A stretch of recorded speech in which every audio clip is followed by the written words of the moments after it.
तो आज हम बात करेंगे कि धरती और आदिमानव का निर्माण कैसे हुआ। वीडियो अच्छा लगे तो लाइक कर देवे और एक प्यारा सा कमेंट कर देवे। तो चलिए वीडियो को शुरू करते हैं। धरती का निर्माण होने में लाखों करोड़ों वर्ष लग गए। पृथ्वी इतनी गर्म थी कि जीवों का निर्माण होना असंभव माना जाता है, लेकिन धरती पर उल्का पिंड गिरे। एक उल्का पिंड में लगभग 20 टन पानी होता था। उल्का पिंड ठोस होते थे, लेकिन पृथ्वी पर अत्यधिक गर्मी होने के कारण ही उल्का ठोस रूप कुछ मिनटों में तरल बन जाता और गर्मी अत्यधिक होने के कारण वाष्पीकरण हो जाता और बादलों का रूप ले लेते हैं। धरती पर कुछ बसा कुचा पानी उबलता रहता था, लेकिन कुछ ही समय बाद पृथ्वी पर ज्वालामुखी फटने लगे और पृथ्वी पर तीव्रता से गर्मी बढ़ने लगी।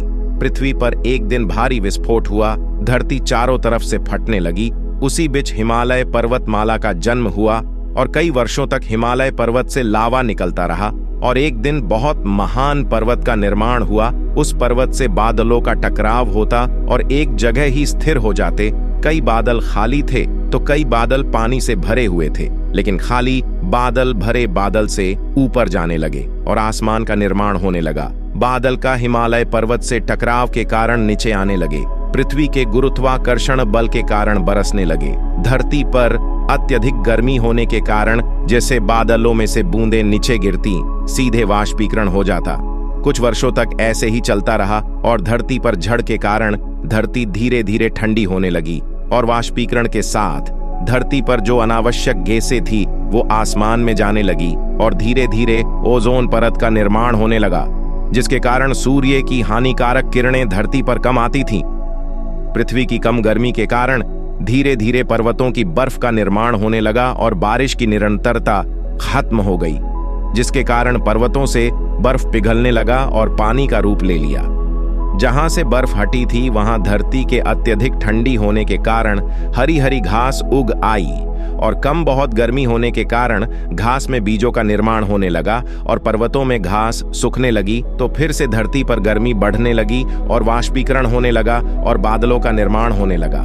बादल पर्वतों से टकराने के कारण जो बची कुची घास थी उसकी नमी के कारण बादल ठंडे हो जाते और बरसने लगते। फिर से बर्फ का निर्माण होने लगा और पर्वतों पर घास के बीज दबने लगे और फिर 6 महीने बाद गर्मी बढ़ने और बर्फ पिघलकर ढलानों की तरफ बहने लगी, जिसके साथ बीज बहकर आने लगे और पृथ्वी पर फैलने लगे। उन बीजों ने छोटे छोटे पौधों का रूप ले लिया और आधे बीज समुद्रों में जा जाकर गिरने लगे। समुद्रों में ऑक्सीजन बढ़ाने लगी, जिसके कारण जीवों का निर्माण होने लगा और पृथ्वी पर घास तीव्रता से फैलने लगी और बादल धरती पर बरसने लगे पानी के रूप में, जिसके कारण और अधिक घास एवं पौधों का निर्माण होने लगा और धरती ठंडी हो गई, जिसके कारण समुद्रों में जो जीव थे वो बाहर किनारे पर आने लगे और घास खाने लगे और घास पर ही रहने लगे और पृथ्वी पर चारों तरफ तीव्रता से फैलने लगे। और 6 महीने के बाद फिर से घास सूखने लगी, जिसके कारण जीव वृक्षों पर चढ़ने लगे और वृक्षों पर ही रहने लगे। फिर बरसात हुई और घास फिर से उग आई और शरत मौसम के कारण वृक्षों पर पत्ते सूखने लगे, तो जानवरों ने वृक्षों से नीचे उतरना शुरू किया और 4 पैरों पर चलना शुरू किया। धीरे धीरे धरती पर फिर से गर्मी बढ़ने लगी और जो छोटे छोटे तालाबों में पानी था वह सूखने लगा। तो उन्होंने पानी की तलाश में दूर दूर तक भटकते, लेकिन पानी और एक घास कम मिलने की वजह से उन्होंने छोटे जानवरों का शिकार कर मांस खाने लगे। लेकिन कुछ समय बाद छोटे जानवर भी सतर्क होने के कारण और वह महान जीवों को देखते ही आगे भागने लगे, तो महान जीवों ने 2 पैरों पर चलना शुरू किया, जिसके कारण वह तेज गति से भाग सकते थे। लेकिन धरती पर अत्यधिक गर्मी होने के कारण वह इतनी गर्मी सहन नहीं कर पा रहे थे, इसीलिए उन्होंने छोटी छोटी झोपड़ियां बनाना शुरू किया और उसमें रहने लगे। लेकिन 6 महीने बाद फिर से ठंड बढ़ने लगी, तो उन्होंने आग का प्रयोग करना शुरू किया, मांस को पकाकर खाना शुरू किया, जिससे शरीर में गर्मी पैदा होती थी और धीरे धीरे जीव खत्म होने लगे। तो आदि मानव ने अनाज उगाना शुरू किया, औजारों का निर्माण किया, अनाज को इकट्ठा करने लगे और बारिश के मौसम में उसे उगाना शुरू किया।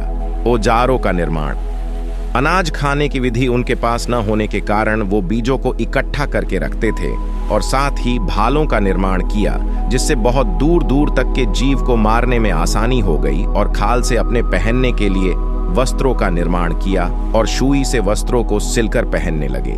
लेकिन जीवों में धीरे धीरे कमी तो भूख होने लगी, उन्हें सताने लगी, जिससे अनाज को पिसने के लिए पत्थरों का उपयोग करने लगे और घटिया बनाने लगे, जो अनाज एक आटा का रूप ले लेता और उसको खाने योग्य पकाए कैसे। इसलिए उन्होंने मिट्टी के बर्तन बनाने शुरू किए और रोटियां पकाने की भी विधि में सफल हो गए। इसी तरह आदिमानव का निर्माण और एक क्रमिक विकास माना जाता है। पृथ्वी के निर्माण और आदिमानव के निर्माण से लेकर मानव के निर्माण तक को क्रमिक विकास माना जाता है, और आज भी मानव अपना विकास करने में झूठा रहा रहता है और भविष्य में भी अपने विकास की चिंता रहती है।